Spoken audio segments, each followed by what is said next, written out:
இன்றைய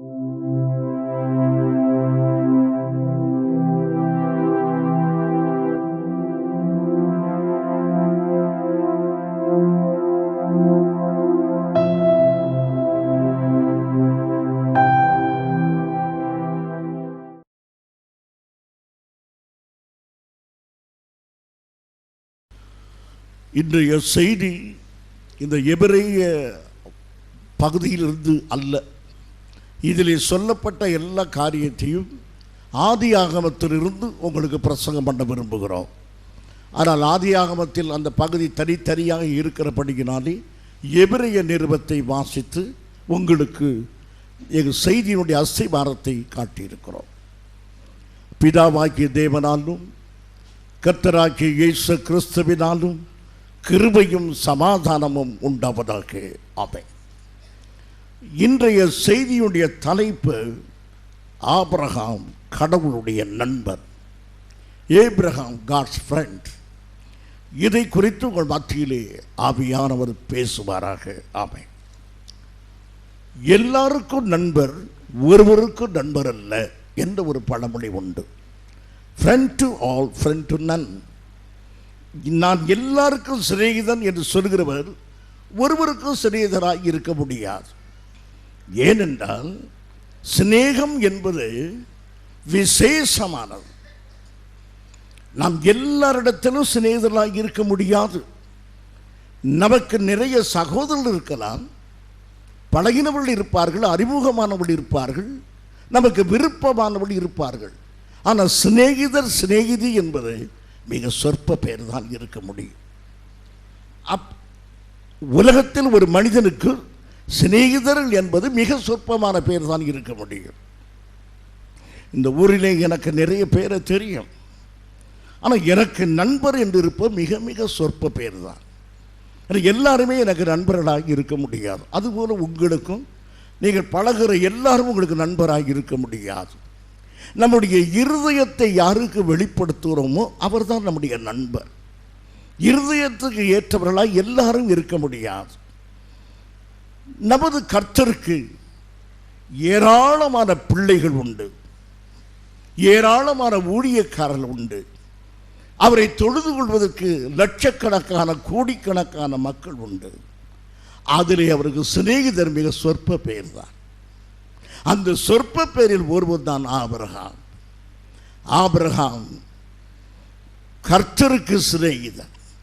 மிகப்பெரிய சலாக்கியம்.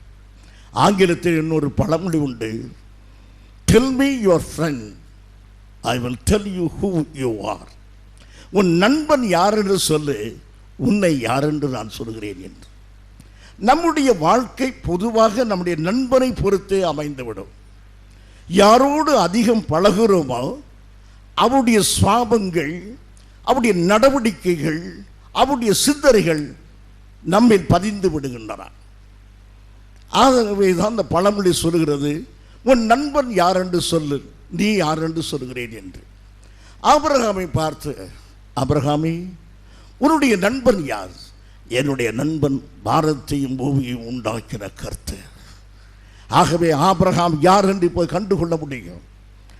ஆபிரகாமுடைய சுவாபம் என்ன என்று. அருமையானவர்களே, இவ்விதமாக கடவுளுக்கு நண்பராக ஆபிரகாம் விளங்கியது பிறப்பினாலே கிடைத்த சிலாக்கியம் அல்ல. அவர் பிறப்பினாலே ஆபிரகாம் கடவுளுக்கு நண்பன் அல்ல. கடவுளுக்கு நண்பனாகுவது என்பது தொடர்ந்து நடைபெற்ற சம்பவமுடைய விளைவு.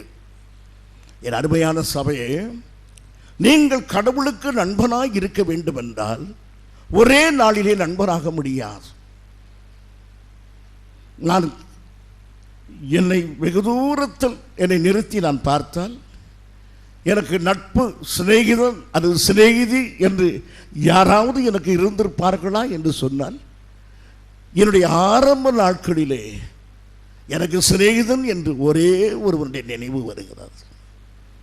அவன் எனக்கு சிநேகிதனாய் மாறுவதற்கு ஒரே நாளில் நடந்ததல்ல. எவ்வளவோ நாட்களாகி அவனை தெரிந்தெடுத்தேன். பிரியமானவர்களே, ஆண்டவரும் தனக்கு சிநேகிதனை திடீரென்று தெரிந்தெடுக்க மாட்டார். அவனை சிநேகிதனாக ஆக்குவதற்கு பல நாட்களாகும், பல வருஷங்களாகும். அதை உங்களுக்கு சொல்ல விரும்புகிறேன். எரேமியா 18ஆம் அதிகாரம் 4ஆம் வசனம். எரேமியா 18:4.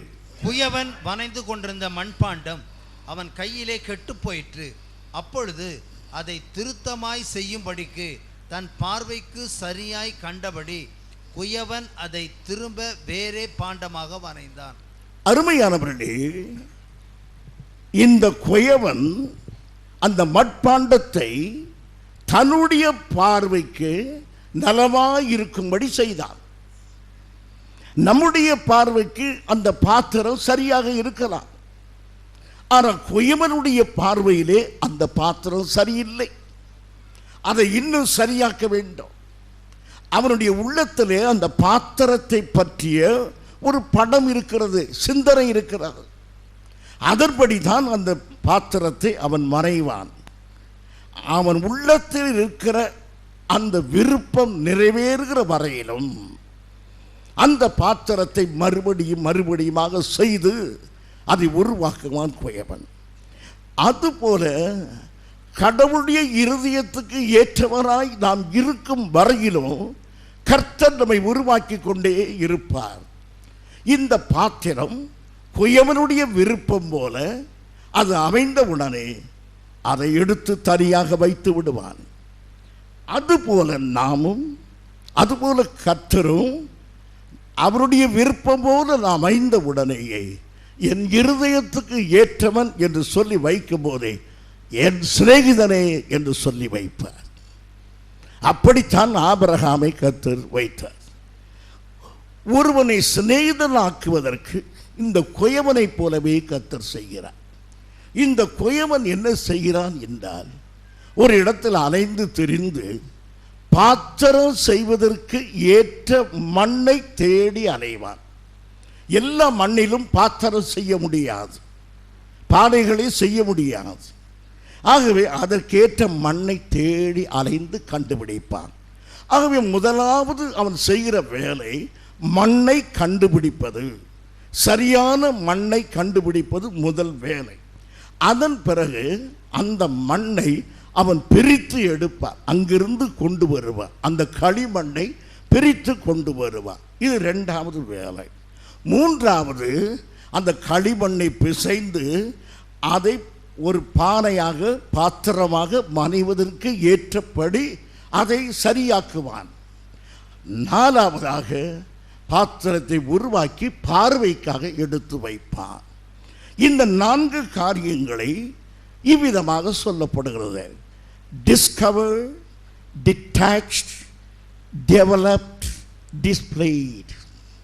மண்ணை எடுத்து டிஸ்கவர் கண்டுபிடித்தான், டிட்டாச்ட் அதை பிரித்தெடுத்தான், டெவலப்ட் அதை பிசைந்து உருவாக்கினான், டிஸ்பிளேட் ஒரு பாத்திரமாக வைத்தான். இதைத்தான் ஆபிரகாமுக்கு கர்த்தர் செய்தார். நீங்கள் கடவுளுடைய சிநேகிதனாய் இருக்க வேண்டும் என்றால் முதலாவது கர்த்தர் உங்களை கண்டுபிடிக்க வேண்டும், இரண்டாவது உங்களை பிரித்தெடுக்க வேண்டும், மூன்றாவது உங்களை உருவாக்க வேண்டும், நாலாவது உங்களை வெளியரங்கமாய் வைக்க வேண்டும். இதுதான் நம்மை சிநேகிதன் என்று கர்த்தர் உலகத்துக்கு காட்டுவதற்குள்ள வழி. Discover, detached, developed, display. This is the process for a pot. ஒரு பானைக்குள்ள காரியம் இதுதான். இப்போது நாம் பார்ப்போம். கடவுள் தம்முடைய பிள்ளையை தெரிந்தெடுத்திருக்கிறார், தன் மனிதனை தெரிந்தெடுக்க. எந்த மனிதனை கடவுள் சிநேகிதனாக எண்ண விரும்புகிறாரோ அவனை தெரிந்தெடுக்கிறார். முதலாவது, கடற்போன ஜனங்கள், ஏராளமான மக்களுக்கு மத்தியிலே தேவன் தன்னுடைய மகனை தெரிந்தெடுக்கிறார். முதலாவது அப்போஸ்தலர் நடபடிகள் 7ஆம் அதிகாரம் 2-3 வசனங்கள்.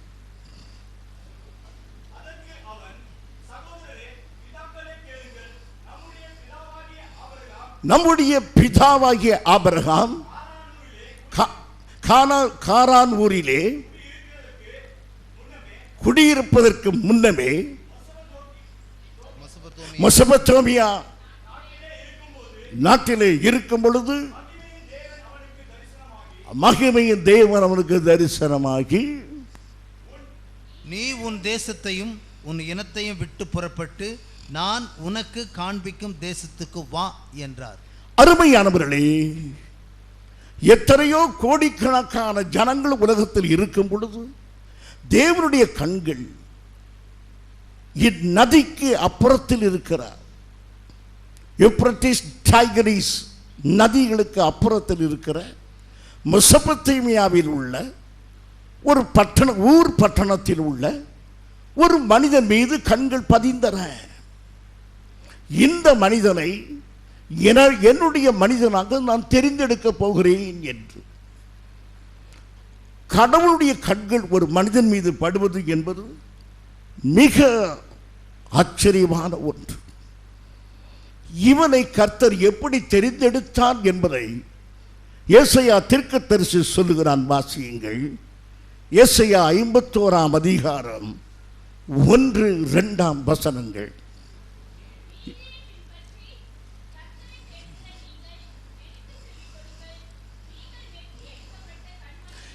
நீங்கள் வெட்டி எடுக்கப்பட்ட கன்மலையையும்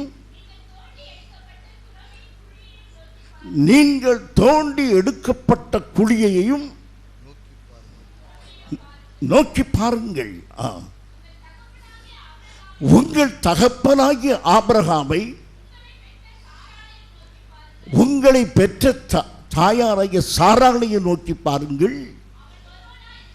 போதும். ஆகவே அவளை குடியிலிருந்து கர்த்தர் தூக்கி எடுத்தார்.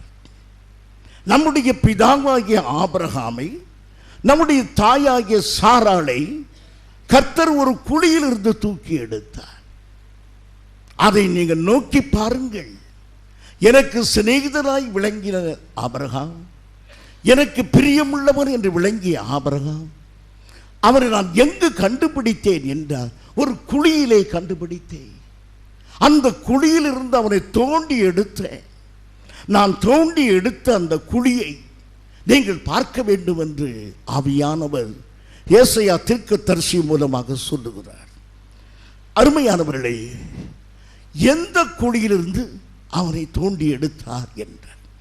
வேதம் சொல்கிறது, நதிக்கு அப்புறத்தில் உள்ள விக்கிரக வழிபாட்டிலே அவன் இருந்தான் என்று வேதம் சொல்லுகிறார்.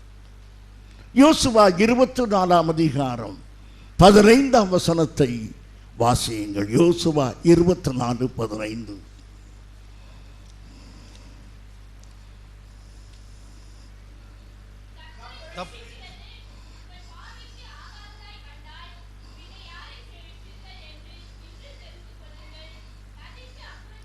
நதிக்கு, என்ன நதிக்கு?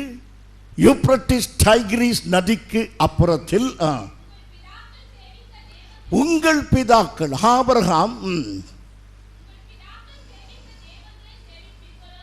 ஆபிரகாம் முதலாவது சேவித்தது கல்தேய தெய்வங்களை. நம்முடைய பிதா முதலாவது கல்லைத்தான் வணங்கினான். நம்முடைய பிதா முதலாவது மண்ணைத்தான் வணங்கினான். அப்பேற்பட்ட அந்த மனிதனை கர்த்தர் தெரிந்தெடுத்தார். விக்கிரகத்திற்கு முன்னாலே மண்டியிட்டு கிடந்த ஆபிரகாமை, விக்கிரக வழிபாட்டில் இருந்த குடும்பத்தில் உள்ள ஆபிரகாமை கர்த்தர் தெரிஞ்ச அந்த குழியிலிருந்து அவனை தூக்கி எடுத்தார். கடவுள் இல்லை என்ற குழியிலிருந்து என்னை தூக்கி எடுத்தார். உங்களில் பலர் பாவத்திலிருந்து கர்த்தர் தூக்கி எடுத்தார். என்னையும் பாவத்திலிருந்து தான் கர்த்தர் தூக்கி எடுத்தார். நாம் எந்த குழியிலிருந்து தூக்கி எடுக்கப்பட்டோம் என்பதை இந்த நாளில் நினைவு கூற வேண்டும். ஆபிரகாம் இந்த குழியிலிருந்து தூக்கி எடுக்கப்பட்டான். நோவாவினுடைய பிள்ளையில் காமின் சந்ததி தான் இந்த மெசொப்பொத்தேமியாவில் உள்ள கல்தேய சந்ததி. இந்த கல்தேயர் என்பவர் காமினுடைய சந்ததி. இந்த காமின் சந்ததியாகிய இவர்கள் விக்கிரகத்தை வழிபட்டு வந்தார்கள். நோவாவின் குமாரனில் ஒருவனாகிய காமினுடைய சந்ததி எங்கு வளர்ந்து பெருகிற்று? மெசொப்பொத்தேமியில், பாபிலோனிலே வளர்ந்து பெருகிற்று. இவர்கள் எல்லாரும் விக்கிரக ஆராதனைக்காரர்கள். நோவாவினுடைய ஒரு மகன் யாராக மாறிவிட்டான்? விக்கிரக ஆராதனைக்காரனாக மாறி அங்கு அவர்கள் பெருகி வருகிறார்கள். சேமின் சந்ததி இந்த விக்கிரக ஆராதனையோடு போய் கலந்து விட்டது. சேம் பரிசுத்த சந்ததி. சேம், காம், யாப்பேத் என்பது நோவாவுடைய பிள்ளைகள். காமின் சந்ததி விக்கிரக ஆராதனைக்காரர்கள். சேமின் சந்ததி பரிசுத்த சந்ததி. இந்த பரிசுத்த சந்ததி இவர்களோடு வந்து கலந்து இவர்களும் விக்கிரக ஆராதனைக்காரர்களாக மாறி போனார்கள். அந்த கலப்பிலே பிறந்தவன் தான் ஆபிரகாம். இந்த உளையான சேற்றில் பிறந்தவன் தான் ஆபிரகாம். பரிசுத்த ஜாதியும் விக்கிரக ஆராதனையும் கலந்து போன அந்த சந்ததியை சார்ந்தவனாகத்தான் ஆபிரகாம் இருந்தார். அந்த இடத்தில் தான் தேவன் அவனை சந்தித்து கொண்டு வந்தார். நீங்கள் முன்பு வழிபட்ட தெய்வங்களை யோசித்து பார்த்தால் அந்த குழியிலிருந்து கர்த்தர் உங்களை தூக்கி எடுத்து பரிசுத்த தேவனை ஆராதிக்கும்படியாக கொண்டு வந்ததை நீங்கள் எண்ணி பாருங்கள். ஆபிரகாம் நதிக்கு அப்புறத்தில் விக்கிரகத்தை வழிபட்டு வந்த கூட்டத்தோடு இருக்கும் பொழுது கர்த்தருடைய பார்வை அவர் மீது விழுந்தது. ஆம் பிரியமானவர்களே, தேவன் நம்மை எப்போது அழைப்பார் என்று சொல்ல முடியாது. திடீரென்று கர்த்தருடைய வார்த்தை நம்ம சந்திக்கும். திடீரென்று கர்த்தர் நம்மோடு பேச ஆரம்பிப்பார். நல்ல செவிகள் இருந்தால் பாக்கியமானவர்கள். ஆம் பிரியமானவர்களே, ஆகவே கர்த்தருடைய வார்த்தை காதில் விழுகிறது. ஆபிரகாமுக்கு நதிக்கு அப்புறத்தில் விக்கிரகங்களுக்கு முன்னாலே மண்டியிட்டிருந்த ஆபிரகாமை தேவனுடைய கண்கள் சந்தித்து அவனை பார்த்து சொல்லுகின்றன.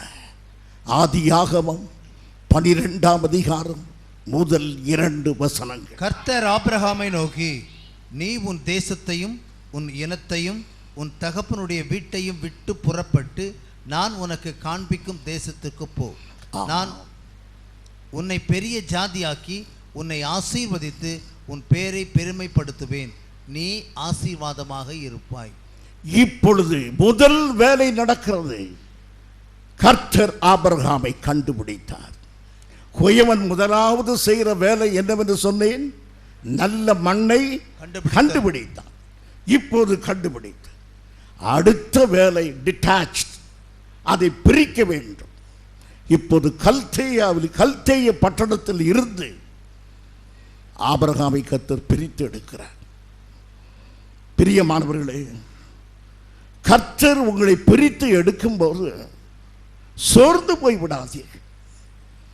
பழகின இடம், வாழ்ந்த இடம், உற்றார் உறவினர்கள், நண்பர்கள், வேண்டியவர்கள் எல்லாரோடு இருந்த அருமையான ஒரு கல்தேய பட்டணத்தில் சந்தோஷமாக இருந்த ஆபிரகாமை கர்த்தர் அழைத்து இந்த ஊரை விட்டு புறப்பட்டு வா.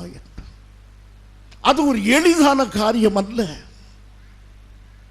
அந்த ஊரை விட்டு வெளியே வருவது எளிதான காரியம் அல்ல. நான் சொல்வதை தவறாக விளங்கிக் கொள்ளாதீர்கள். ஒரு நல்ல எண்ணத்தோடு யோசியுங்கள். என்னுடைய 29வது வயதில் நான் வெளிநாட்டிலிருந்து தாய் நாட்டுக்கு திரும்புகிறேன். அந்த தேசத்தை விட்டு நான் நிரந்தரமாக இங்கே வருகிறேன். எனக்கு உதவி செய்த பெண் ஏர்போர்ட்டில் அழுது கொண்டிருக்கிறாள். அவளிடத்தில் நான் போய் வருகிறேன் என்று சொல்லவும் எனக்கு தெரியாது. ஏனென்றால் எனக்கு ஆங்கிலத்தில் பேசினாலும் அவளுக்கு தெரியாது, எந்த மொழியும் அவளுக்கு தெரியாது, அவள் மொழி எனக்கு தெரியாது. ஆகவே நான் என் தமிழிலே அவளுக்கு சொல்லி அழாதே என்று சொல்லி அவளுக்கு என்ன புரிந்ததோ விமானம் புறப்படுகிற வரையிலும் அழுது கொண்டே இருக்க. நான் யாரோ, அவள் எனக்கு செய்த கடமையெல்லாம் கொஞ்சம் தண்ணீர் ஊற்றி விட்டு வீட்டுக்கு போவது தான் அவளுடைய வேலை. ஆனால் அயல் நாட்டிலிருந்து நிரந்தரமாக பிரிகிறோம் என்றதும் சங்கடங்கள், வருத்தங்கள். அந்த ஏர்போர்ட்டில் தனித்து நின்று ஒரு சிறு பிள்ளை போல அவள் அழுது அழுது நிற்பது, மற்ற ஆசிரியரெல்லாம் திகைத்து நிற்கிறார்கள், என்ன இப்படி அழுகிறது என்று. பிரிவு என்பது சங்கடமானது. யாரை விட்டும் பிரிந்து வருவது என்பது ஒரு சாதாரண ஒரு பணிப்பெண், ஒரு வேலை செய்த ஒரு பெண்ணை கூட விட்டு வருவது என்பது ஒரு இருதயத்துக்கு சங்கடமாக இருக்குமானால், உற்றார் உறவினர்கள், நண்பர்கள், வேண்டியவர்கள், அருமையானவர்கள் எல்லாரையும் விட்டு ஆபிரகாம் புறப்பட வேண்டியதாக இருக்கிறது. எத்தனை சங்கடமாக இருக்கும் யோசித்து பாருங்கள். ஆனாலும் அவன் கர்த்தருக்கு கீழ்ப்படிந்தான் அருமையானவர்களே. ஏனென்றால் கல்தேய பட்டணத்தில் அவன் இருப்பானால் தேவ நோக்கம் நிறைவேறாது. கல்தேய நோக்கம் நிறைவேறும். கல்தேய பட்டணத்தை விட்டு ஆபிரகாம் வராவிட்டால் அவனுக்கு பணம் குறைந்து விடாது. ஏற்கனவே பணக்காரன், வாழ்வும் வளமும் உள்ளவன், வசதி உள்ளவன், தோப்பு துறவு உடையவன், மாட மாளிகை உடையவன், மிகுந்த ஆஸ்தி உடைய ஆபிரகாம், எந்த குறையும் கிடையாது. அவனை கர்த்தர் புறப்படு என்று சொல்லிவிட்டார். ஏசாயா 51 அதிகாரம் 2 வாசியுங்கள். ஏசாயா 51:2. ஆண்டவர் அவனை ஒருவனாக தனியே அழைத்தார் என்று சொல்ல, உங்கள் தகப்பனாகிய ஆபிரகாமையும் உங்களை அவனை தனியாகவே கர்த்தர் அழைத்தார். போதும், நானே சொல்லிவிடுகிறேன். ஆபிரகாமை ஒரு தனியாகவே அழைத்து விட்டார். வசனம் சொல்கிறது, ஆபிரகாமை கர்த்தர் தனியாக அழைத்தார். பிரியமானவர்களே, நீங்கள் ஒரு பெரிய கூட்டமாக இந்த சபையில் இருக்கிறீர்கள். ஆனால் நம்முடைய அழைப்பு தனித்தனியாகவே கிறிஸ்துவிடத்தில் வந்தோம். நாம் கூட்டம் கூட்டமாக கிறிஸ்துவிடத்தில் வரவில்லை. The salvation is a personal affair. தனிப்பட்ட விதத்திலே கர்த்தரை சந்தித்து அழைத்தார். ஆபிரகாமை தனியாக சந்தித்து அவனை அழைத்து அவனுடைய சூழ்நிலையிலிருந்து அவனை பிரித்து எடுக்கிறார். பிரியமானவர்களை, அவனை தனிமைப்படுத்தி விட்டார். இந்த வேளையில் ஆவியானவர் உங்களோடு பேசுவாராக. என் அருமையான தேவ பிள்ளையே, சந்தர்ப்பத்தினாலே, சூழ்நிலையினாலே தனித்து விடப்பட்டிருக்கிறாய். உன் சொந்த குடும்பத்தில் தான் இருக்கிறாய். ஆனால் உன்னை புரிந்து கொண்டவள் ஒருவரும் இல்லை. சொந்த வீடு, சொந்த தகப்பன், சொந்த தாய், அக்காள், தம்பி எல்லாரோடு இருக்கிறாய். ஆனால் உன்னை புரிந்து கொண்டவர் ஒருவர். You have been left alone in your own family. உலகத்திலேயே மிக பரிதாபமான ஒன்று சொந்த குடும்பத்திலே தனித்து விடப்படுவது. கணவன் புரிந்து கொள்ள மாட்டான், மனைவி புரிந்து கொள்கிறதில்லை, அக்காள் புரிந்து கொள்வதில்லை, தம்பி புரிந்து கொள்வதில்லை, அண்ணன் புரிந்து கொள்வதில்லை. தரித்து விடப்பட்டிருக்கிற நெருக்கமான நேரமாயிருக்கிறார். இந்த தனிமை தேவன் உனக்கு கொடுத்த காரியம். ஏனென்றால் அவர் உனக்கு சிநேகிதனாக மாற விரும்புகிறார். God wants to become your personal friend. உங்களுக்கு சிநேகிதனாக மாற வேண்டும் என்பதற்காக கர்த்தர் உங்களை பிரித்து தனித்து கொண்டு வந்தார். நீங்கள் எல்லாரோடு சேர்ந்து வாழ்ந்திருப்பீர்களானால் உங்கள் காதுகளிலே உலகத்தின் சத்தம் கேட்டிருக்கும். ஆனால் இப்பொழுது உங்கள் காதில் கேட்கிற சத்தம் இயேசுவின் சத்தம் மாத்திரமே. உங்களை கர்த்தர் தனிமைப்படுத்தி விட்டார். உங்களை தனிமைப்படுத்திய காரணம் உங்களை உருவாக்க போகிறார். இப்போது பிரித்து எடுத்திருக்கிறார் கர்த்தர். God has detached you. சில சமயத்தில் உங்கள் கணவர் கூட உங்களோடு பேசுவதில்லை. நீங்கள் ஆவலாக எதிர்பார்ப்பீர்கள். என்ன மௌனமாக இருக்கிறீர்கள், ஒரு வார்த்தை கூட நீங்கள் பேசுகிறது இல்லையே. அதற்கு பதில் இன்னும் மௌனம். நீங்கள் பேசவே மாட்டீர்களா, இன்னும் மௌனம். கர்த்தர் உங்களை உருவாக்குகிறார். தெய்வ பிள்ளையை, கர்த்தர் உங்களை உருவாக்குகிறார். ஒரு நாள் நீங்கள் தேவ சித்தத்தின்படி உருவாக்கப்பட்டு விடுவீர்கள். அப்போது பேசாத மௌனம் எல்லாம் கலைந்து போகும் அருமையானவர்களே. ஆகையினால் இப்பொழுது தனிமையான ஒரு சூழ்நிலை தேவன் நமக்கு கொடுத்த அருமையான சந்தர்ப்பம். ஏனென்றால் ஒரு நண்பன் எப்போது நம்மை தனித்து கூப்பிடுவான். தனியே வா என்று நம்மை கூப்பிடுவான். தனித்து கூப்பிட்டு தான் அவன் பேசுவான். ஒரு சிநேகிதன் எப்போதும் பர்சனலாக நம்மை அழைத்து கிட்ட வா என்று சொல்லி ஒரு ரகசியத்தை சொல்லுவான். அதுபோல கர்த்தர் என்னை தனியே அழைத்து எனக்கு ஒரு விசேஷமான செய்தியை சொல்வதற்காக என்னை தனிமைப்படுத்தி இருக்கிறார். ஆமென்.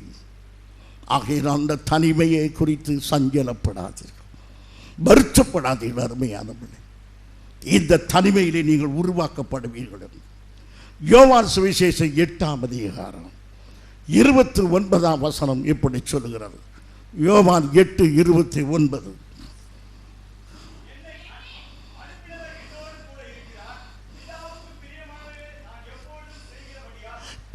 பிதாவுக்கு பிரியமானதை நான் எப்போது செய்கிறபடியால், நாம் தனித்து இருந்தாலும், குடும்பத்துக்கும் மற்றவர்களுக்கும் நான் தனித்து இருந்தாலும் என் கர்த்தர் என்னோடு கூட இருக்கிறார். நான் அவருக்கு பிரியமானதை செய்யும்படிக்கு என்னை கர்த்தர் தனிமைப்படுத்தினார்.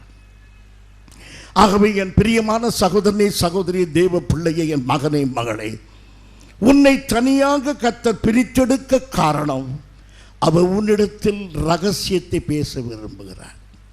உலகத்துக்கு சொல்லாத சில காரியத்தை கர்த்தர் உங்களுக்கு சொல்ல போகிறார். நீங்கள் உங்கள் வாழ்க்கையின் ரகசியத்தை யாருக்கு சொல்வீர்கள்? அக்காடத்து போய் சொல்ல மாட்டீர்கள், தங்கையிடத்து சொல்ல மாட்டீர்கள். யாரிடத்து சொல்வீர்கள்? நண்பரிடத்தில். உண்மையான நண்பருடைய இருதயம் இரும்பு பெற்றிய போல் இருக்கும். அதை யாருக்கும் சொல்ல மாட்டார், உனக்குத்தான் ஆலோசனை சொல்லுவான். அருமையானவர்களே, ஆகையினால் நட்பு என்பது மிக சிறந்த காரியம். கர்த்தர் நமக்கு சிநேகிதனாக வர விரும்புகிறார். ஆகவே நம்மை தனிமைப்படுத்தி இருக்கிறார். உலகத்தோடு சேர்ந்து நடக்கும் பொழுது கர்த்தர் சிநேகிதனாக இருக்க மாட்டார். பாவத்தோடு சஞ்சரிக்கும் போது கர்த்தர் சிநேகிதனாக இருக்க மாட்டார்.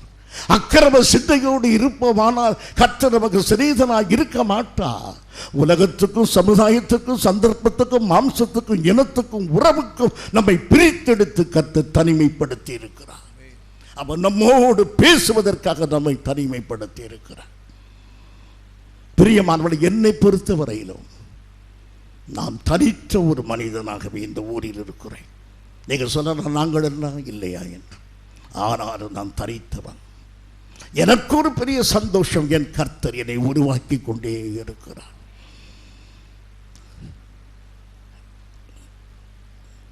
My loneliness is God's appointment. நான் தரித்து இருப்பது என்பது கர்த்தர் எனக்கு கொடுத்த அருமையான சந்தர்ப்பம். அருமையான. ஆகவே உங்கள் வாழ்க்கையில் தனித்து இருப்பதனாலே சோர்ந்து போய்விடாது. இப்போது பாருங்கள், ஆபிரகாமுக்கு கர்த்தர் வாக்கு கொடுத்து அவனை அனுப்புகிறார். ஒரு கற்பனையாக பார்க்கிறேன். இது முழுவதும் கற்பனை. த பேங்க் ஆஃப் சால்டியா, கல்டேய பேங்க், அதில் பேங்க் மேனேஜர் உட்கார்ந்து இருக்கிறார். மார்ச் மாதம் 30ஆம் தேதி பேங்க் மேனேஜருடைய உள்ளமானது மிக கவனமாக இருக்கிறது. எதில்? டெபாசிட். ஏனென்றால் வங்கி கணக்கு அதிகரித்து ஏப்ரல் மாதத்துக்குள் வருவதுதான் பேங்க் மேனேஜருடைய மிகப்பெரிய கவனம். டெபாசிட்கள் அதிகமாக காட்ட வேண்டும். அவள் ஆசையாய் காத்திருக்கிறார். ஆபிரகாம் வருவான். அவர்தான் இந்த ஊரிலே பணக்காரர். இந்த தடவை ஆபிரகாம் வந்து பணம் டெபாசிட் பண்ணும்போது நான் அதிகமான பணத்தை போட சொல்வேன். என் பேங்க் டெபாசிட் இந்த ஒரு மனிதனாலே அதிகமாகிவிடும், என் பிரச்சனை தீர்ந்துவிடும். திடீரென்று ஆபிரகாம் அங்கே வந்து விட்டார். பேங்க் மேனேஜருக்கு பெரிய சந்தோஷம். சரியான நேரத்தில் வந்து விட்டான். உடனே அவருடைய ஃபார்ம்ஸ் எல்லாம் எடுத்து வைத்தார் டெபாசிட் பண்ணதுக்கு. ஆபிரகாம் சொல்கிறான், manager, I have an urgent business. Okay, I am ready to help you. How much money you are going to deposit? எவ்வளவு பணம் போக போகுது? I want to withdraw all my money. நான் எல்லா பணத்தையும் இந்த வங்கியிலிருந்து எடுக்க போகிறேன். Abraham, what do you mean by this? I am withdrawing all the money. Bank manager அப்படியே தடுமாறி போனார். எங்கே போய் டெபாசிட் பண்ண போகிறேன்? எங்கே போகிறேன்றே தெரியாது. அவ்வளவு பணத்தை எங்கே வைப்பேன்? நான் கையில் எடுத்துக்கொண்டு போவேன். எங்கே எந்த தேசத்துக்கு போகிறேன்? அங்கே எங்களுடைய பிரான்ச்சுக்கு சொல்லிடுறோம். I don't know my country. Abraham, are you talking with sense? You are withdrawing the whole money. You are traveling a place you don't know. Where to deposit it? இத்தனை கேள்விக்கு ஆபிரகாம் சொன்ன ஒரே பதில், எனக்கு தெரியாது. எதுவுமே தெரியாமல் எங்கே போகிறாய்? எதுவுமே தெரியாமல் போகவில்லை, என் கர்த்தரை எனக்கு தெரியும். I know my God. என் கர்த்தர் இந்த பணத்தை எடுக்க சொல்லிவிட்டார், நான் போகிறேன். கல்தேய பேங்கிலிருந்து ஆபிரகாம் எல்லா பணத்தையும் எடுத்துக்கொண்டு போகிற பேங்க் மேனேஜர் பார்த்து கொண்டு, இப்படி உங்களை உலகம் பார்க்கும். உறவு, இனம், ஜனம் எல்லா இடத்திலிருந்து குட் பை, நான் இயேசுவை பின்பற்ற போகிறேன் என்று சொல்லும் பொழுது இந்த பேங்க் மேனேஜரை போல கவலையோடு ஒரு குடும்பம், ஐயோ என் மகள் இப்படி போகிறாளே. கலாச்சாரம், பண்பாடு, பழக்க வழக்கங்கள், உறவு, நெருக்கம் எல்லாவற்றையும் விட்டுவிட்டு இயேசு என்று புறப்பட்டு போய்விட்டாளே என்று. என் பிரியமான சகோதரி சகோதரியே, இப்படித்தான் கர்த்தருக்காக புறப்பட்டு வர வேண்டும் என்று தேவன் விரும்புகிறார். நீங்கள் இப்படி புறப்பட்டு வந்தீர்களா? கர்த்தருக்காக புறப்பட்டு ஆதி நாளிலே வரும்போது நீங்கள் எதை விட்டு விட்டு வந்தீர்கள் அருமையானவர்களே? ஆபிரகாமும் எல்லாவற்றையும் விட்டு விட்டு அவன் கர்த்தருக்காக. பைத்தியக்காரனா? இல்லை. எபிரேயர் 11:10, எபிரேயர் 11:10. ஏனெனில் தேவன் தாமே கட்டி உண்டாக்கின அஸ்திபாரங்களுக்குள்ள நகரங்களுக்குள்ளே அவன் காத்திருந்தான். ஏனெனில் தேவன் தாமே அஸ்திபாரம் இட்டு கட்டி முடித்த நகரத்துக்கு காத்திருந்தான். மேலான ஒரு நகரத்துக்கு போகிறான். அது என்னவென்றால் அஸ்திபாரம் உள்ள நகரம். பிரியமானவர்களே, இந்த வெள்ளூர் பட்டணத்தையே உங்களுக்கு கர்த்தர் கொடுத்தாலும் இந்த பட்டணத்துக்கு அஸ்திபாரம் இல்லை. இந்த பட்டணம் ஒரு நாள் அழிந்து போகும். இங்குள்ள வீடு மனைகள் எல்லாம் அழிந்து போகும். அழியாத நித்திய நகரமாகிய பரலோக நகரத்துக்காக ஆபிரகாம் புறப்பட்டான். தேவனுடைய நகரத்தை குறித்த ஒரு சிந்தனை, நான் பரம நகரத்தை நோக்கி போகிறேன் என்று அவன் விசுவாசத்தோடு புறப்பட்டான். அருமையானவர்களே, அதனாலே தான் இந்த உலக பிரகாரமான எல்லாவற்றையும் விட்டு விட்டு அவன் புறப்படுகிறான். ஆபிரகாம் வாசலில் நிற்கிறான். ஒரு மனிதன் ஓடி வருகிறான். This is the passport to you. இதுதான் உனக்கு கடவுச்சீட்டு. இந்த கடவுச்சீட்டு யார் கொடுத்தது? கடவுள் கொடுத்த சீட்டு. நீ இங்கிருந்து புறப்பட்டு போக வேண்டும். பிரியமானவர்களே, செக் யுவர் பாஸ்போர்ட். கர்த்தர் உங்களுக்கு பாஸ்போர்ட் கொடுத்திருக்கிறாரா? இந்த உலகத்தை விட்டு கடந்து போக வேண்டும் என்கிற கடவுச்சீட்டு வாங்கி இருக்கிறோமா? நாம் எல்லாருமே இந்த கடவுச்சீட்டு வைத்திருக்கிறோம். நாம் அதை விட்டு கடந்து இந்த உலகத்தை விட்டு கடந்து போக போகிறோம். பாஸ்போர்ட்டே இல்லாதவர்கள் நீங்கள் ஆயத்தப்படுத்துங்கள். சீக்கிரமாக நம்முடைய பிரயாணம் ஆரம்பிக்கிறது. நமது கர்த்தராகிய இயேசு மத்திய வானத்திலே வருகிறார். Get ready for your flight. கிறிஸ்துவுக்குள் மரித்தவர்கள் முதலாவது எழுந்திருப்பார்கள். பின்பு உயிரோடு இருக்கும் நாமும் மறுரூபம் ஆக்கப்பட்டு சதா காலமும் கர்த்தரோடு கூட இருப்போம். ஆமென். Are you ready with your passport? Abraham அன்றைக்கே பாஸ்போர்ட்டை கையில் வாங்கினான். எங்கே போகிறான்? நித்திய நகரத்துக்கு போகிறேன். அந்த நித்திய நகரத்தை நம்பி பாஸ்போர்ட்டை கையில் எடுத்து அவன் புறப்பட்டான். உங்களில் சிலருக்கு இன்னும் பாஸ்போர்ட்டை கிடைக்கவில்லை. ரட்சிப்பு, அபிஷேகம், தனித்த வாழ்க்கை இவைகளினாலே உங்கள் கடவுச்சீட்டை பெற்றுக்கொண்டு பிரயாணத்துக்கு ஆயத்தமாகிறீர்கள். ஆபிரகாம் இப்போது ஆயத்தமுள்ளவனாக புறப்பட்டு போகிறான். அருமையானவர்களே, இப்போது அவனுக்கு பல விதத்திலும் போராட்டங்கள் இருக்கின்றன. புறப்படும் பொழுது கண்ணீர் விட்டு அழுகிறான். பரிசுத்த பவுல் புறப்பட்டு போகும்போது ஒரு வார்த்தை சொல்லிவிட்டார். பவுலும் அடிக்கடி இந்த வார்த்தையை சொல்லிவிடுவார். என் முகத்தை சொல்லுங்க, என் முகத்தை நீங்கள் இனி காண மாட்டீர்கள். இதை சொன்ன உடனே எல்லாரும் அழுகிறார்கள். உடனே பவுல் என்ன சொன்னான்? ஏன் அழுது என் இருதயத்தை உடைய பண்ணுகிறீர்கள்?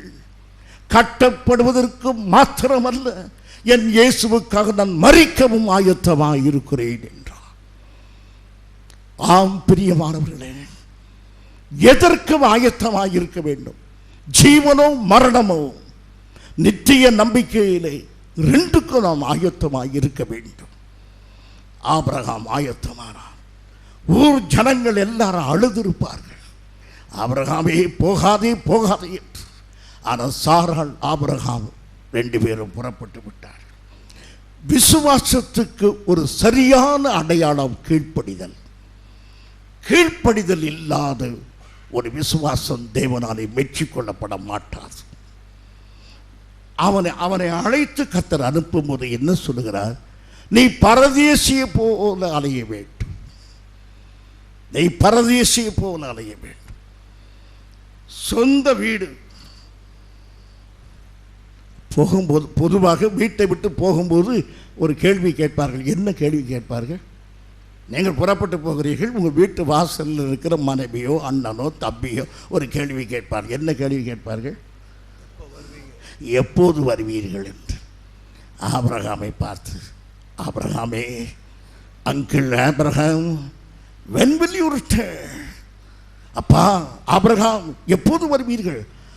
I will never return. நான் திரும்பி வரவே மாட்டேன். That is Christian life. நாம் எதை விட்டு விட்டு வந்தோமோ, அரசியலை விட்டு வந்தவன் அரசியலுக்கு திரும்ப மாட்டான், பாவத்தை விட்டு வந்தவன் பாவத்துக்கு திரும்ப மாட்டான், தேவனுக்கு விரோதமான காரியங்களை விட்டவன் அதுக்கு திரும்புகிறதில்லை, கிறிஸ்துவுக்கு விரோதமான உறவை விட்டவன் அந்த உறவை தேட மாட்டான். குட் பை, நான் திரும்ப வருகிறதில்லை. இதுதான் கிறிஸ்தவ வாழ்க்கை. பிரியமானவர்களே, கர்த்தருடைய பிள்ளைகளாகிய நீங்கள் திரும்பவும் கல்தேவுக்கு போகாதீர்கள்.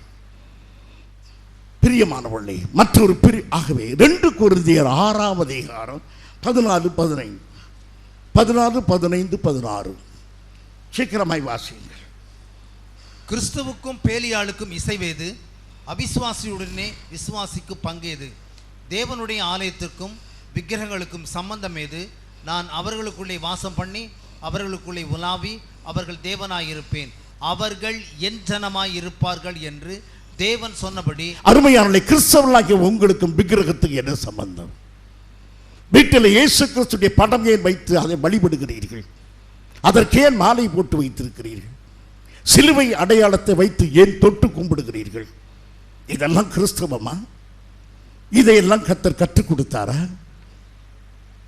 விக்கிரக வழிபாடு மே மாதம் 1ஆம் தேதி 31ஆம் தேதி வரையிலும் ரோமன் கத்தோலிக்க சபையிலே மரியாள் வழிபாடு. கிறிஸ்தவ உலகத்திலே இயேசுவின் தாயாரை வழிபட்டுக் கொண்டிருக்கிறார்கள்.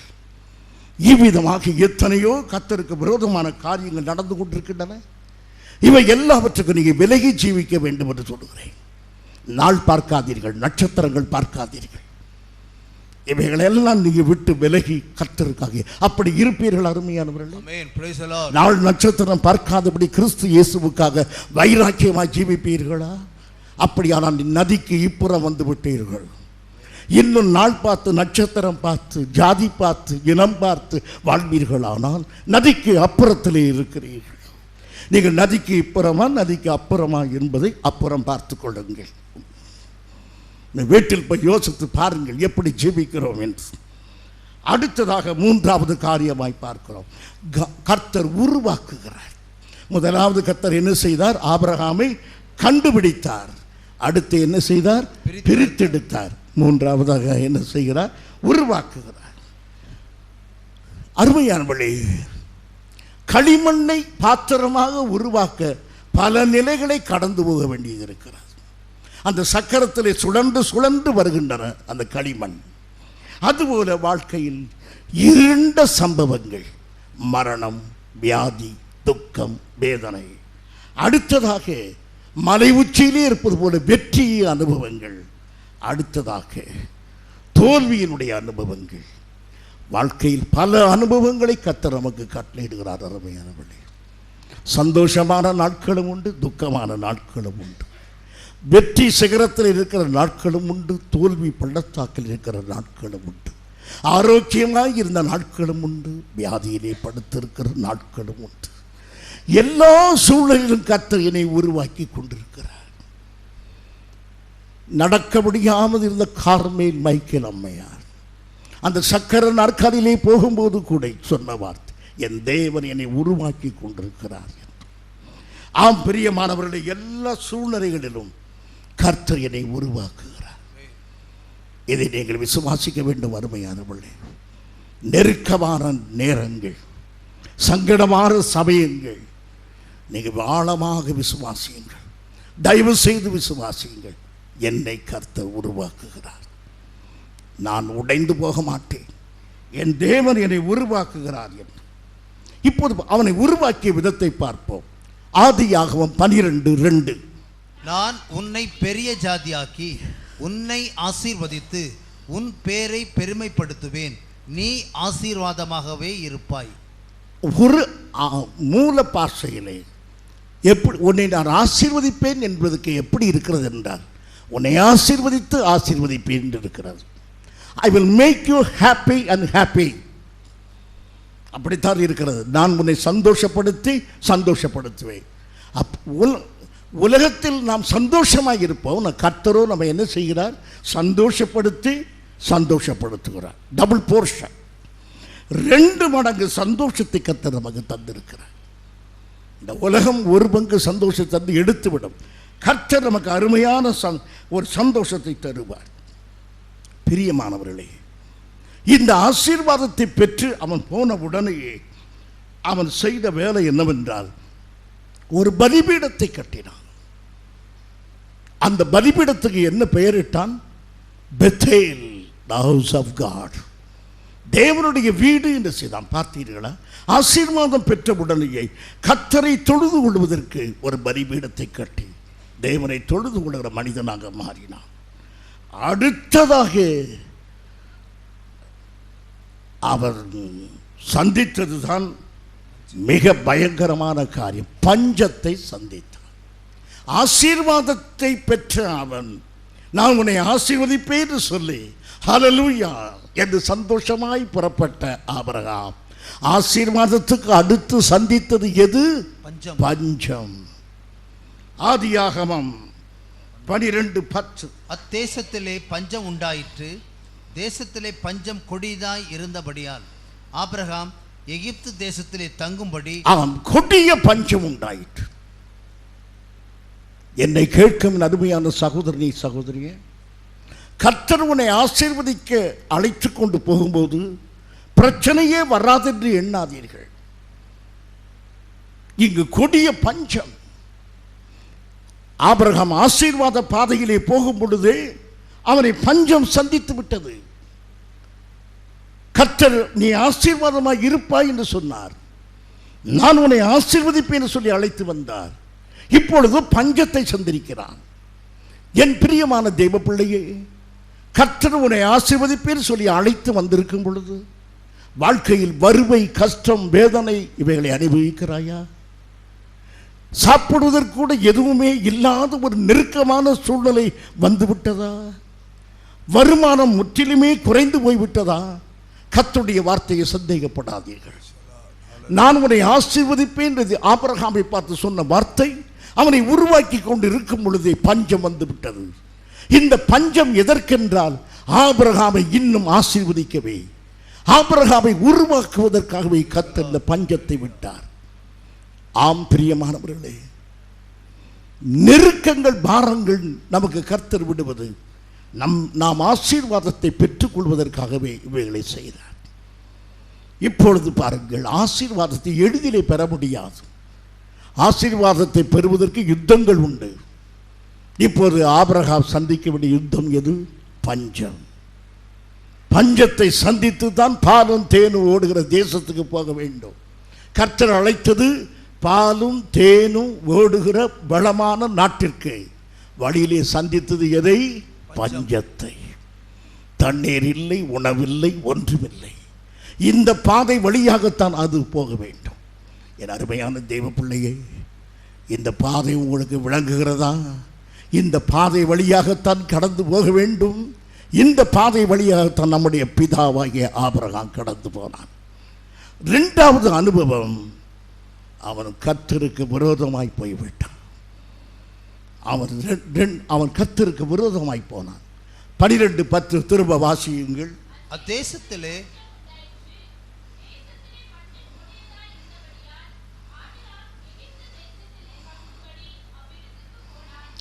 இதுதான் அவன் செய்த பெரிய தவறு. எகிப்து என்பது இன்னொரு Babylon. Egypt was another version of Babylon. பாபிலோனுடைய மறுபதிப்பு தான் எகிப்து. கர்த்தர் பாபிலோனிலிருந்து அழைத்து எங்கு கொண்டு போக மாட்டார், எகிப்துக்கு கொண்டு போக மாட்டார். ஆனால் இவனோ பஞ்சத்தின் நெருக்கத்தினாலே எங்கே போய் அடைக்கலம் புகுந்து விட்டான், எகிப்திலே போய். எகிப்திலே போய் அடைக்கலம் புகுந்ததினாலே அவன் தன்னுடைய மனைவியை சகோதரி என்று சொல்லுகிற பொய்யனாக மாறி போனான். பார்வோன் ராஜாவை தனக்கு விரோதியாக சம்பாதித்துக் கொண்டார். கானான் ஊருக்கு போயிருப்பானால் இந்த நிலைமை ஏற்பட்டிருக்காது. இருக்கிற இடத்துல தங்கி இருந்தால் இப்படி ஏற்பட்டிருக்காது. பஞ்சம் என்ற உடனேயே எகிப்துக்கு போனான். எகிப்திலே அவனுக்கு நஷ்டம் உண்டாயிற்று. என் பிரியமான சகோதரனே சகோதரி, குறுக்கு வழியை பின்பற்றாதீர்கள். தேவன் உங்களை ஆசீர்வதிக்க நேரமாகும் என்பதனாலோ ஆசீர்வாதத்துக்கு விரோதமாக சம்பவங்கள் நடக்கும் என்பதற்காக மாம்சீகமான வழியை தேடாதீர்கள். மாம்சீகமான வழிகள் உங்களுக்கு ஆசீர்வாதத்தை உருவாக்காது. ஆகையினால் இந்த காலை வேளையிலே நான் தேவனது பாதையிலே நிலைத்திருப்பேன், அவர் வழியை விட்டு நான் விலகி போக மாட்டேன் என்ற வைராக்கியமாக இருக்க வேண்டும். இவன் வழி விலகி போனதினாலே தன்னுடைய மனைவியை கூட அவன் யார் என்று சொல்ல வேண்டியதாயிற்று, சகோதரி. அதனாலே பார்வோ அவனுக்கு விரோதமானான். ஒரு ராஜாவை விரோதித்தான், தேவனுக்கு விரோதமாக போனான், பொய் சொன்னான், தன் மனைவியை மிக கேவலமான ஒரு நிலைக்கு விட வேண்டியதாயிற்று. இவ்வளவு எதனாலே உண்டாயிற்று என்றால், கர்த்தருடைய சித்தத்திலே நெருக்கடி வந்தவுடனே மாம்ச சித்தத்தை தேடினதினாலே. என் பிரியமான தேவ பிள்ளையே, உன் வேலையிலே ஒரு நெருக்கம் வரலாம், உன் வாழ்க்கையிலே ஒரு நெருக்கம் வரலாம். சத்தியத்தை விட்டு விடாதே. சத்தியத்தை விட்டு குறுக்கு வழியிலே எதையும் தேடாதே. அந்த குறுக்கு வழி ஆசீர்வாதமாக இருக்கா. அருமையான இவ்விதமாக அவனுடைய வாழ்க்கையிலே பலவிதமான குறுக்கு வழிகளை மேற்கொண்டான். இப்போது நம்முடைய சபைகளை பார்ப்போம். சபையிலே இன்றைக்கு 4 ஆராதனை 10 ஆராதனை என்று சொல்லுகிறார்கள். என்னிடத்தில் கேட்பாங்க, உங்கள் சபையில் எத்தனை பேர் இருக்கிறார்கள்? எங்களுடைய அட்டெண்டன்ஸ் 750 பேர். எங்கள் சபைக்கு வருகிற 450 பேர் தான் வருகிறார்கள். சில சமயத்தில் 500 பேர் வருகிறார்கள். இவ்வளவு பேர் தானா என்று சபையிலே ஆட்களை அதிகமாக்க கவர்ச்சிகரமான எதையாவது செய்ய வேண்டும். இந்த நாட்களிலே ஒரு 4 மணி நேரம் துதி ஆராதனை, 3 மணி நேரம் மாநாட மயிலாட, ஒரு 2.5 மணி நேரம் நூதனமான முறையில் சுவிசேஷம், ஒலியும் ஒளியும் எல்லாம் கொஞ்ச நாட்டில் ஒளியும். இதெல்லாம் கிறிஸ்தவ மார்க்கத்துக்கு ஒத்து போகாது. கவர்ச்சிகரமாக எதையா செய்து ஜனங்களை அட்ராக்ட் பண்ணி ஏராளமான ஜனங்களை கொண்டு வர வேண்டும். இயேசுவருடைய ரத்தம் அட்ராக்ஷனா? ஆண்டவருடைய பாடுகள் அட்ராக்ஷனா? என் ஆண்டவருடைய வேதனைகள் அட்ராக்ஷனா? எதை காட்டி ஜனங்களை இழுக்க போகிறோம்? ஜெபம் பண்ணி பரிசுத்த ஜீவியம் செய்து பரிசுத்தாவின் வல்லமையினாலே சபைக்கு ஆட்களை தேட வேண்டுமே தவிர, இசை கச்சேரி நடத்தியோ ஜனங்களுக்கு விருப்பமான காரியங்களை செய்தோ கூட்டம் கூடுவது என் கர்த்தருக்கு பிரியமானது அல்ல. என்ன ஆமேனே சத்தம் வரமாட்டேங்குது? கீ கொடுக்கணும், ஆமேன்னு சொல்லுங்க. பிரியமானவர்களே, இன்றைக்கு சபை வளர்ச்சிக்கு எடுக்கிற பிரயாசத்தை பார்த்தீர்களா? ஆகவே தேவன் இவ்விதமாக சபை வளர்க்க சொல்லவில்லை. இன்றைக்கு சபை வளர்வதற்கு கர்த்தரையே சார்ந்திருக்க வேண்டும். ஆபிரகாம் தவறி போனான். 4வதாக ஆபிரகாமுடைய வாழ்க்கையில் ஒரு அனுபவம். அவர் ஒரு சகோதரனை அழைத்து கொண்டு போனான். 14 ஆதியாகமம் 12:4. சீக்கிரமாய் வா. கர்த்தர் ஆபிரகாமுக்கு சொன்னபடியே அவன் புறப்பட்டு போனான், லோத்தும் அவனோடே கூட போனான். ஆபிரகாம் ஆரானை விட்டு புறப்பட்ட போது 75 வயது உள்ளவனாய் இருந்தான். ஆபிரகாமை பார்த்து கர்த்தர் சொன்னார், உன் இன ஜனங்கள் ஒருவரையும் அழைத்து கொண்டு வரக்கூடாது. ஏன் அழைத்து கொண்டு வரக்கூடாது என்றார்? இன ஜனங்களை எல்லாம் அழைத்து கொண்டு போனால் கூடவே யார் வருவார்கள்? விக்கிரக ஆராதனைக்காரனும் வருவான். அருமையானவர்களே, பல விதத்திலும் காம்ப்ரமைஸ் நடக்கிறது. இங்க கூடவே யார் போய்விட்டான்? லோத்து. லோத்துக்கு ஒன்றுமே தெரியாது. ஊர்ல சொல்வார்கள், எங்க ஊர் நீலகண்டன் புலியை கண்டவன் என்று. அந்த நீலகண்டன் தான் லோத்து. கானான் தேசத்துக்கு போகிறவனை கண்டவனை தவிர கானான் தேசத்தை அழைப்பை பெற்றவன் அல்ல லோத்து. லோத்துக்கும் தேவனுக்கு சம்மதமே கிடையாது. தன்னுடைய இனத்தான் என்பதற்காக அழைத்து கொண்டு வந்தார்கள். ஆகவே உங்கள் சொந்தக்காரர்களை சபைக்கு அழைத்து கொண்டு வரக்கூடாது என்பதில் என் கருத்து. அவளோடு ஐக்கியம் பாராட்டி விடாதீர்கள். லோத்து கொஞ்சம் நீதி உள்ளவன் தான். அவனை குறித்து 2 பேதுரு 2ஆம் அதிகாரம் 7-8ஆம் வசனத்தை வாசியுங்கள். நாள்தோறும் இருதயத்தில் வாதிக்கப்பட்டவனாக இந்த நீதிமானாகிய லோத்து. அதானா? இருதயத்தில் வேதனை. பக்கத்து வீட்டுக்காரன் இப்படி செய்கிறானே, எதிர்த்து வீட்டுக்காரர் இப்படி செய்கிறார்களே, இந்த வீட்டுக்காரர் இப்படி செய்கிறாரே என்று நமக்கு பல விதத்தில் வருத்தம். அவன் என்ன செய்தான்? ராத்திரியெல்லாம் உட்கார்ந்து அழுதான். நீங்கள் உங்கள் பக்கத்து வீட்டில் குடிகாரனாக இருப்பதை குறித்து ராத்திரி அழுகிறீர்களா? நம்ம வீட்டுக்காரர் குடிச்சது நினச்சி தான் அழுதுட்டு இருக்கேனே தவிர, ஐயோ நிலைமை அப்படி இருக்குதா, ரொம்ப வருத்தப்படுகிறேன். என் அருமையான சகோதரி சகோதரியே, மற்றவுடைய பாவத்தை நினைத்து அழுதான், இரவெல்லாம் துக்கப்பட்டான். ஆனாலும் அவன் எங்கே தான் உட்கார்ந்து இருக்கிறான்? சோதோமையில் தான் இருக்கிறான். ஆகவே அருமையானவளை நல்ல அழைப்பு பெற்றவன் அல்ல லோத்து. அவனோடு ஆவிக்குரிய மனிதனாகிய ஆபிரகாம் இருக்கக்கூடாது. இன்றைக்கும் உன்னுடைய நண்பர்களை குறித்து சற்று யோசி. உன்னுடைய நண்பன் உன்னை ஜெபிக்க தூண்டுகிறவனா, ஜெப அறையை விட்டு வெளியே இழுக்கிறவனா? உன் சிநேகிதி வேதத்தை வாசிக்க தூண்டுகிறவளா, வேத புத்தகத்தை மூடி வைக்க தூண்டுகிறவளா? நீங்கள் யோசியுங்கள். உங்கள் சிநேகிதியை யார்? உங்கள் சிநேகிதன் யார்? அவைக்குரிய ஜீவியத்துக்கு உதவி செய்கிறவரை சிநேகிதன். லோத்து உதவி செய்தவன் அல்ல. அவனை ஆபிரகாம் சேர்த்து கொண்டு தவறு. ஆகவே அந்த வாழ்க்கையிலே அதிலே ஒரு பெரிய தவறு செய்தான். கடைசியாக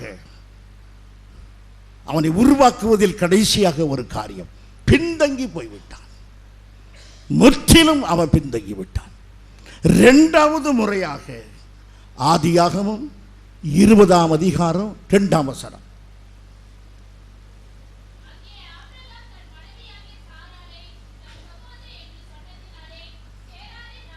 பாருங்கள், கேரார் ராஜாவிடத்தில் போய், அபிமெலேக்கிடத்தில் போய் என்ன சொல்கிறான்? சாராளை அழைப்பித்தான், தன் சகோதரி என்றான். ஏற்கனவே பார்வோனிடத்திலும் சகோதரி என்று சொல்லி தப்பித்தோம் பிழைத்தோம் என்று வந்தான். அதே தவறை திரும்ப செய்கிறான். என் அருமையான சகோதரனே, ஆவியானவர் உன்னை எச்சரித்தோம். நீ மறுபடியுமாக அதே தவறை செய்கிறபடியினாலே தேவனுடைய கரம் உன் மீது இறங்கும். அடிக்கடி கடிந்து கொள்ளப்பட்டும் சற்றேனும் திருந்தாது இருக்குமானால் தேவனது நியாய தீர்ப்பு உன் மீது வந்து இறங்கிவிடும்.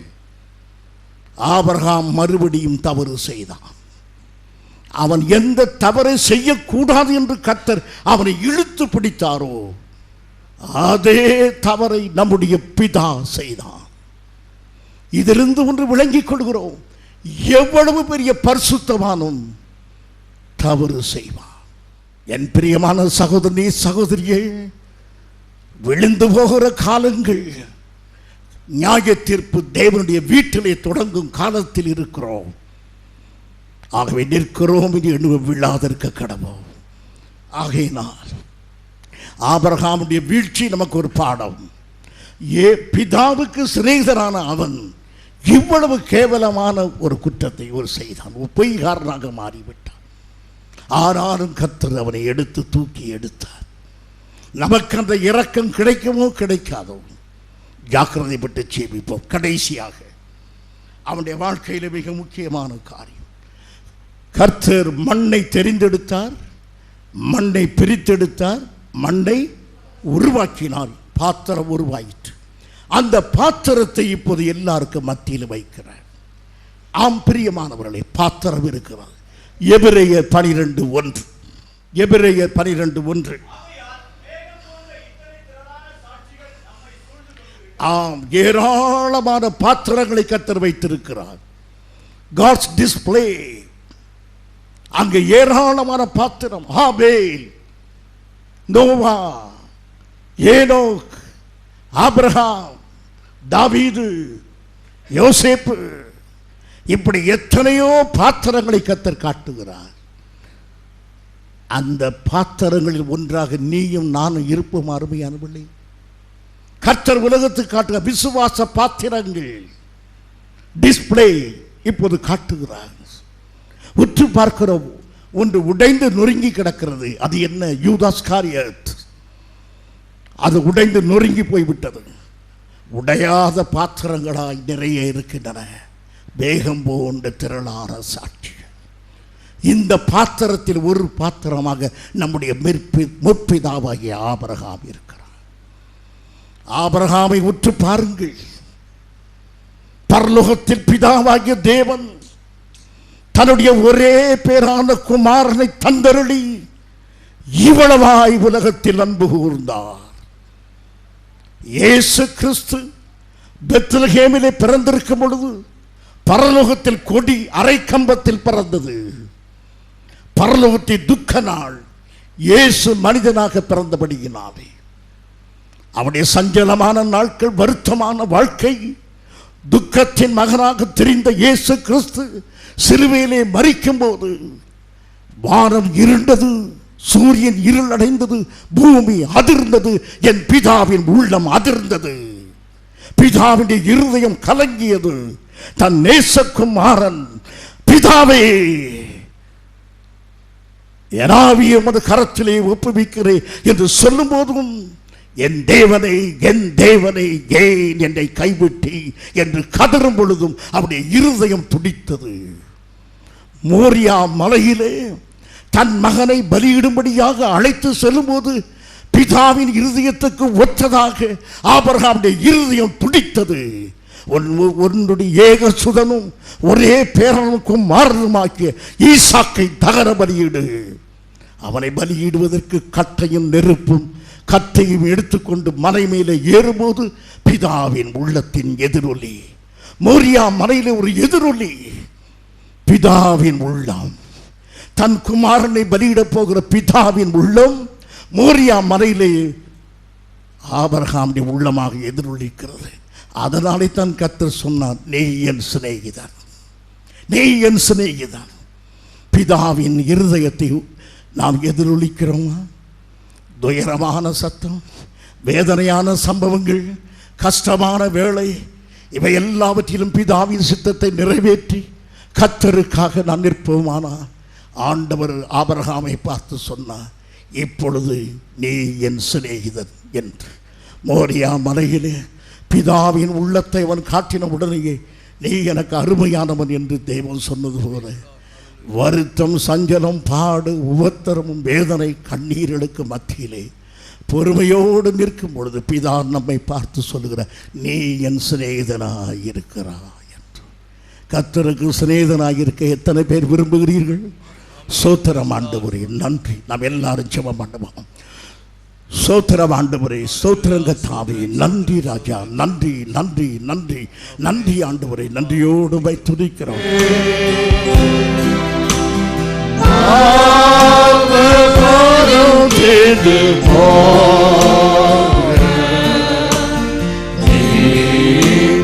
பாதம் தஞ்சமே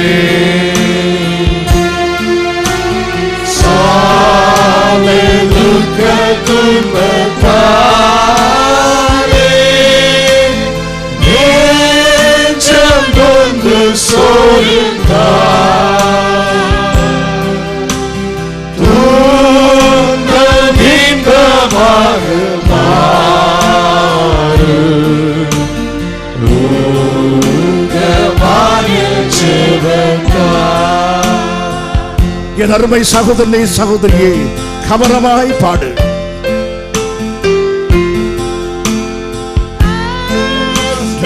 நஷ்டமுண்டானாலும்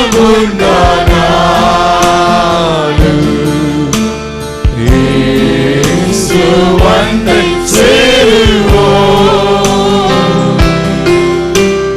மோசநாசம் நேரிட்டாலும்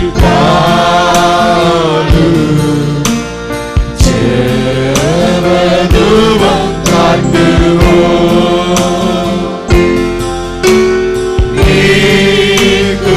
நீக்குவாரிருந்து நோவை வீரம் தாங்குவார். நீக்குவாரே மன சோர்வை தீய குணம் மாற்றுவார். தேவ சமூகத்தில் நம்மை தாழ்த்தி ஆண்டவர் என்னை பார்த்து சிநேகிதனே என்று யூதாசை அழைத்தது போதல்ல, ஆபிரகாமை அழைத்தது போல, தாவீதை அழைத்தது போல என்னை என் கர்த்தர் அழைக்கிறார். யோவானை பார்த்து என் சிநேகிதனே என்று அழைத்தார். சீசர் எல்லாரையும் பார்த்து நீங்கள் இனி எனக்கு பணிவிடைக்காரன் அல்ல, என் சிநேகிதர் என்று சொன்னார். அந்த உறவுக்குள்ளே வரும்படியாக சகோதரர் நிர்மல் நம்மை ஜெபத்திலே நடத்துவார். ஆமென். எங்கள் அன்பின் பரலோக பிதாவே, உம்முடைய அன்பின் குமாரனாகிய இயேசு கிறிஸ்துவின் நாமத்திலே வருகிறோம் தகப்பனே. கர்த்தாவே, இந்த ஆராதனையில் வேளையிலே ஆவியானவர் எங்களோடு இடைப்பட்டதற்காக நாங்கள் நன்றியோடு உம்மை துதிக்கிறோம் ஆண்டவரே. உலகத்திற்கு பின்னாக, பாவத்திற்கு பின்னாக ஓடிக்கொண்டிருந்த எங்களை கர்த்தர் நீர் தெரித்தெடுத்து பிரித்தெடுத்து ஆண்டவரே உம்முடைய விருப்பத்தின்படி எங்களை வணைந்து ஆண்டவரே விலை மதிக்க முடியாத பாத்திரங்களைப் போல உன்னதமான ஸ்லாக்கியங்களை பாக்கியங்களை பெற்றுக்கொள்ளும்படியாய் அதை காட்டிலும் மேலாக என் தேவன் எங்களோடு உறவாடுகிற உண்மையான சிநேகிதனாய் எங்களை பார்த்து சிநேகிதனே என்று சொல்லி அழைக்கும்படியாய் அதற்கான தகுதிகளை குறித்து இந்த நாளிலே எங்களோடு பேசினீர். அதற்காக நாங்கள் நன்றி செலுத்துகிறோம் ஆண்டவரே. எங்களை முற்றிலுமாய் நாங்கள் தாழ்த்துகிறோம் ஆண்டவரே, ஒப்பு கொடுக்கிறோம் ஆண்டவரே. உம்முடைய அன்பு எங்கள் மீது மேலானது என்பதை உம்முடைய வார்த்தைகளின் மூலமாய் ஆண்டவரே எங்களை உணர்ந்து கொள்ளும்படியாய் கிருபை பாராட்டினீரே. அதற்காக நாங்கள் நன்றி செலுத்துகிறோம். இந்த நாளிலே வந்த ஒவ்வொருவரையும் கர்த்தர் நிறைவாய் ஆசீர்வதித்து உண்மையாகவே ஆதி நாட்களிலே ஆண்டவரே எங்களுடைய முற்பிதாக்களை நீ சிநேகிதனே என்று சொல்லி அழைத்தது போல எங்களையும் கூட பார்த்து அப்படியாய் உமக்கு பிரியமானவர்களாய் உம்முடைய சித்தத்தை திட்டத்தை உணர்ந்து செயல்படுகிறவர்களாய் எங்களை பார்த்து நீர் அழைத்து அப்படியாய் எங்களை பண்படுத்தும்படியாய் பயன்படுத்தும்படியாய் உம்முடைய கருத்தில் எங்களை தாழ்த்துகிறோம். இம்மட்டுமாக உம்முடைய கிருபை எங்களோடு இருந்ததற்காக நாங்கள் நன்றி செலுத்துகிறோம். எல்லா துதிகன மகிமையை உமக்கே செலுத்துகிறோம். இயேசு கிறிஸ்துவின் வல்லமையுள்ள நாமத்தில் கேட்கிறோம் எங்கள் ஜீவனுள்ள நல்ல பிதாவே, ஆமென். நம்முடைய கர்த்தராகிய இயேசு கிறிஸ்துவின் கிருபையும் பிதாவாகிய தேவனுடைய அன்பும் பரிசுத்த ஆவியானுடைய ஐக்கியமும் நம் அனைவரோடு கூட என்றும் இருப்பதாக. ஆமென்.